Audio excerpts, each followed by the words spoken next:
உலக மக்கள் எல்லோருக்கும் வணக்கம். சுபிக்ஷா டிவி வாயிலாக நான் உங்கள் ஜி கோபால் பேசுகிறேன். இந்த டிவி வாயிலாக நிறைய மெசேஜ், நிறைய பதிவுகள் மூலியமாக உங்களுக்கு கொடுத்துட்ருக்குறோம். இந்த பதிவுகள் மூலியமாக உங்களுடைய வாழ்க்கையில் வளமாக்குவதற்கு நிறைய விஷயங்கள் இந்த பதிவு மூலியமாக நீங்கள் தெரிஞ்சுக்குவீங்க. இன்னைக்கு பேசக்கூடிய பலன் மாத பலன்கள். மாத பலன்கள் வரிசையில் மே மாத பலன்கள் மீன ராசிக்காரங்களுக்கு எப்படி இருக்க போகிறது அப்படிங்கிறதா இந்த பதிவில் நம்ம பார்க்க போகிறோம்.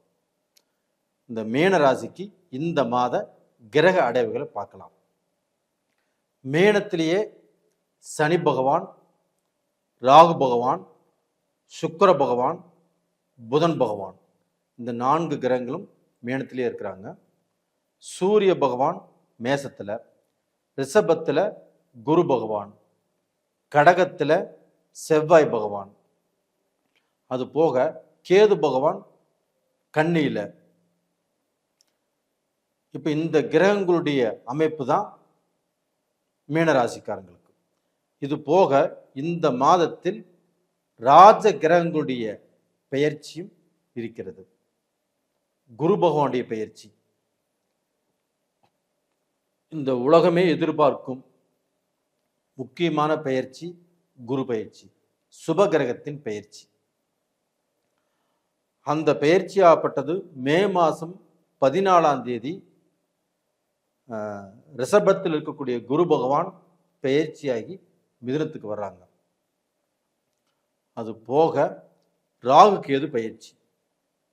இந்த ராகு கேது பெயர்ச்சி வந்தாவே ஒரு மாதிரியான பயம், அச்சம், குழப்பம். அந்த பெயர்ச்சியும் இதே மாதத்தில் தான். மே மாதம் 18ஆம் தேதி மீனத்தில் இருக்கக்கூடிய ராகு பகவான் பெயர்ச்சியாகி பின்னோக்கி செல்கிறார். அப்போ கும்பத்துக்கு அந்த ராகு போயிடுவாங்க. கன்னியில் இருக்கக்கூடிய அந்த கேது பகவான் பெயர்ச்சியாகி சிம்மத்துக்கு வர்றாங்க. ராகு கேது பெயர்ச்சி. அதுபோக புதன் பகவானுடைய பெயர்ச்சி மே மாதம் 6ஆம் தேதி மீனத்திலிருந்து பயிற்சியாகி மேசத்துக்கு வர்றாங்க. மேசத்தில் இருக்கக்கூடிய சனி பகவானுடைய பெயர்ச்சி, சூரிய பகவானுடைய பெயர்ச்சி மே 14ஆம் தேதி ரிஷபத்துக்கு அந்த சூரிய பகவான் பெயர்ச்சியை வந்துடுறாங்க. அப்போ இந்த கிரகங்களுடைய அமைப்புகள் மீனராசிக்காரங்களுக்கு எப்படி இருக்கும்?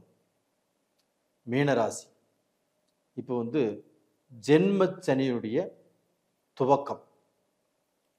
மீனராசிக்காரங்க பொதுவாகவே ரொம்ப ஜென்டில்மேன். யாருக்கும் தான் இருக்கக்கூடிய இடமே தெரியாம வாழ்றவங்க. தன்னால யாருக்கும் எந்த பிரச்சனையும் வேண்டாம், நாமளும் யாருக்கும் எந்த பிரச்சனையும் கொடுக்கக்கூடாது அப்படிங்கிற ஸ்டைலில் இருக்கிறவங்க. நல்ல ஆன்மீக சிந்தனை, தெய்வ பக்தி.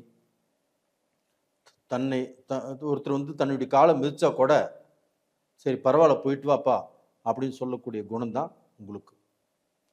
அப்படிப்பட்டவர்களுக்கு இந்த மாதத்துடைய கிரக அமைப்புகள் எப்படி இருக்கும் அப்படின்னு பார்த்தோம்னா, உங்களுடைய ஜென்மத்தில் இருக்கக்கூடிய அந்த சுக்கிர பகவான் உச்சபலம். உங்களுக்கு 3ஆம் இடத்து அதிபதியும் 9ஆம் இடத்து அதிபதியுமான சுக்கிர பகவான் உங்களுடைய ராசியில உச்சம்.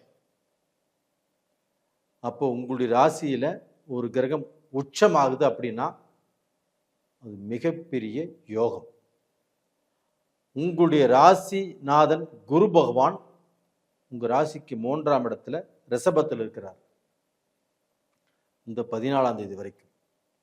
அப்போ அந்த சுக்கிர பகவான் இந்த மாதம் ஃபுல்லாமே உங்க ராசியில் தான் உச்ச பலத்தோடு இருக்கிறார். அப்போ மீன ராசிக்காரர்கள் கண்டிப்பாக உங்களுக்கு ஜென்மத்துக்கு சனி வந்துருச்சே, இனி என்னடா நம்ம பண்றது அப்படிங்கிற பயம் தேவையில்லை. அந்த சுக்கிர பகவானுடைய உச்ச பலத்தால் நீங்க சுபகாரியம் பண்ண போறீங்க. கண்டிப்பாக ஒரு வீடு கட்டுவீங்க, இல்லை கிரக பிரவேசம் பண்ணுவீங்க, இல்லை ஒரு இடம் வாங்க போவீங்க, ஒரு காது குத்து பண்ண போவீங்க. இது மாதிரி ஏதாவது சுபகாரியம் பண்ணுவதற்குண்டான வாய்ப்புகள் உங்களுக்கு உருவாகும். அப்படி இல்லைன்னா திருமணம் சம்பந்தப்பட்ட பேச்சு நீங்கள் பேச போகிறீங்க. அது போக பார்த்தீங்கன்னா உங்களுடைய வாழ்க்கையில் நீங்கள் ஏதாவது ரூபத்தில் ஒரு ஸ்டெப் முன்னுக்கு வருவதற்குண்டான வாய்ப்பை அந்த சுக்கிர பகவான் கண்டிப்பாக காட்டுவார். அப்போ அந்த சுக்கிர பகவான் உச்ச பலம் பெற்று இருக்கிறதுனால உங்களை பார்த்தீங்கன்னா எந்த ஒரு நஷ்டத்துக்கும் கஷ்டத்துக்கும் ஒரு ஏமாற்றத்துக்கும் ஒரு துரோகத்துக்கும் உங்களை விடமாட்டார். மீனராசிக்காரங்களே, இந்த பாயிண்ட் நல்லா கேட்டுக்கோங்க. நீங்கள் எந்த சிக்கல்லையுமே சிக்க மாட்டீங்க. அப்போ நீங்கள் எடுத்த காரியம் நல்லபடியாக முடியும். நீங்கள் ஒரு காரியம் சாதிக்கணும்னு போகிறீங்க, கண்டிப்பாக சாதிச்சிருவீங்க. இந்த டயத்தில் நம்ம ஏதாவது ஒரு பிஸ்னஸ் ஆரம்பிக்கலாம்னு நினைக்கிறீங்க, கண்டிப்பாக அதை ஆரம்பிச்சிருவீங்க. நீங்கள் செய்யக்கூடிய வேலையிலேயே நம்மளுக்கு ப்ரமோஷன் கிடைக்குமா கிடைக்குமா கிடைக்குமான்னு கடந்த காலம் பூராமே எதிர்பார்த்து ஏமாற்றம் தான். நம்மளுக்கு எங்கே கிடைக்க போகுது அப்படின்னு அசால்ட்டாக இப்போ விடுவீங்க. இந்த சமயத்தில் அந்த ப்ரமோஷன் கண்டிப்பாக கிடைச்சிரும். உங்களுக்கு கௌரவமான பதவிகள், ஒரு கோயில் சம்பந்தப்பட்ட ஒரு தர்மகத்தை சம்பந்தப்பட்ட பதவிகள் இந்த பீரியட்ல உங்களுக்கு ஒர்க் அவுட் ஆகும். அதுபோக உங்களுக்கு 6ஆம் இடத்து அதிபதி சூரிய பகவான் 2ஆம் இடத்துல உச்சபலம். கவர்மெண்ட் வேலை கிடைக்கும், கவர்மெண்ட்ல ப்ரமோஷன் கிடைக்கும், கவர்மெண்ட்ல சில முக்கியமான தடைகள் இருந்தால் அது நிவர்த்தி ஆகும். கவர்மெண்ட் மூலியமாக ஏதாவது ஒரு சைன் ஆகணும், ஏதாவது நீங்கள் ஒரு அப்ளிகேஷன் போட்டுக்கிறீங்க, இல்லைன்னா கவர்மெண்ட் கிட்ட ஏதோ ஒரு வேலைக்கு போயிருக்கிறீங்க அப்படின்னா அதெல்லாமே இந்த பீரியட்ல நடப்பதற்கு வாய்ப்புகள் நல்லா இருக்குது. அப்போ டோட்டலாக பார்த்தீங்கன்னா மீன ராசிக்காரர்கள் நீங்கள் பயப்பட தேவையில்லை. எதுவாக இருந்தாலும் எதிர்கொண்டு செய்வதற்குண்டான அட்டகாசமான காலகட்டம் தான் இந்த பீரியடு. அது போக இந்த குரு பகவானும் உங்கள் ராசிக்கு 4ஆம் இடத்துக்கு பெயர்ச்சியாகி அந்த குரு பகவானுடைய பார்வை எங்கே விழுகுது? உங்களுடைய ராசிக்கு 10ஆம் இடத்தை பார்க்குது. அப்போ அந்த 10ஆம் இடத்தை சுபகிரகமான குரு பகவான் தன்னுடைய சொந்த வீட்டையே அந்த 10ஆம் இடத்தை பார்க்கும்போது 10ஆம் இடம் என்பது தொழில் ஸ்தானம். அப்போ உங்களுடைய தொழிலில் ஒரு மாற்றம், ஒரு முன்னேற்றம், ஒரு நல்ல உழைப்பு, நல்ல லாபம், நல்ல இடமாற்றம் கண்டிப்பாக இந்த பீரியட்ல உருவாகும். அப்போ அந்த குரு பார்வையின் மூலியமாக தொழிலில் உங்களுக்கு வருமானம் கண்டிப்பாக கெடாது.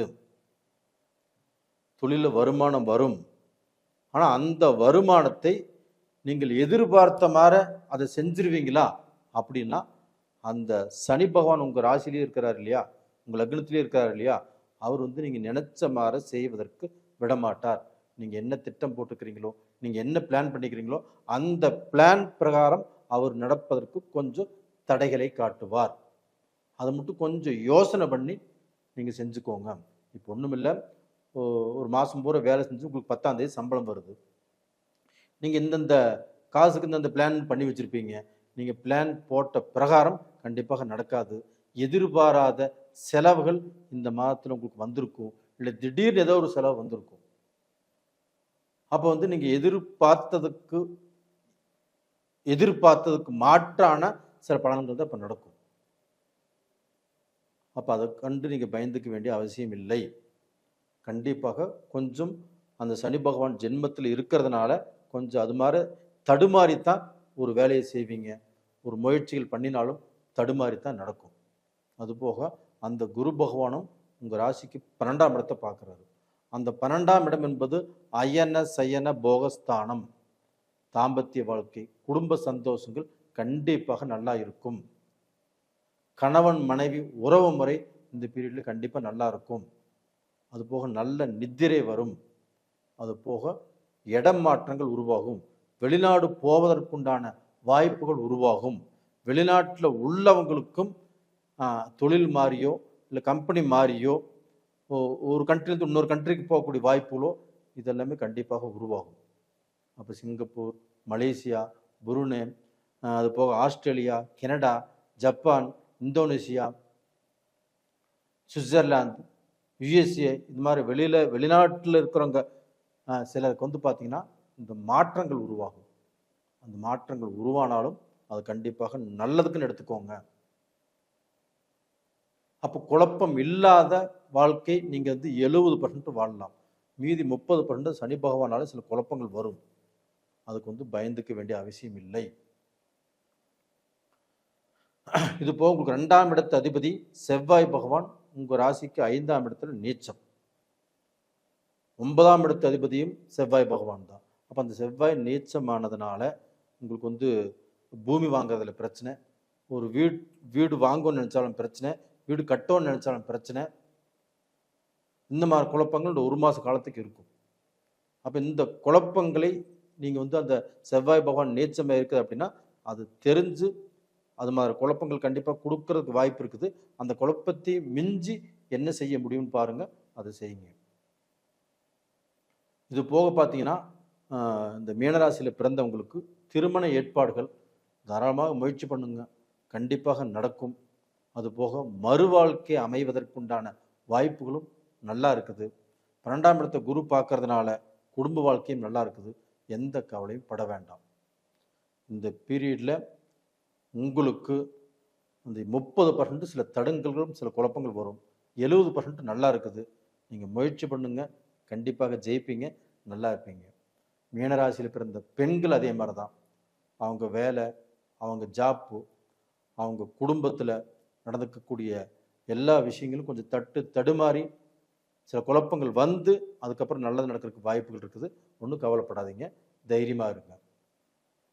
உங்களுக்கு இந்த பீரியடில் வந்து பார்த்தீங்கன்னா உங்களுக்கு அந்த செவ்வாய் பகவான் நீச்சமாக இருக்கிறதுனால நீங்கள் வணங்க வேண்டிய தெய்வம் எது அப்படின்னா முருகப்பெருமானை, மலை மீது இருக்கக்கூடிய அந்த முருகப்பெருமானை வணங்கி வருவது ரொம்ப ரொம்ப நல்லது.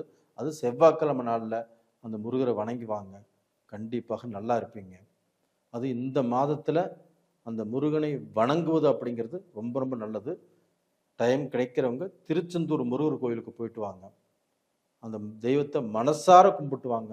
கண்டிப்பாக உங்களுடைய கஷ்டங்கள் மழை போல் இருந்தாலும் பனி போல் நீங்கும், நல்லா இருப்பீங்க. நேயர்களே, இந்த பதிவு பிடிச்சிருக்குன்னு நினைக்கிறேன். பிடிச்சிருந்தா லைக் பண்ணுங்க, சப்ஸ்கிரைப் பண்ணுங்க, உங்கள் நண்பர்களுக்கும் ஷேர் பண்ணுங்க. உங்களிடமிருந்து விடைபெறுவது உங்களின் ஜி கோபால். நன்றி, வணக்கம்.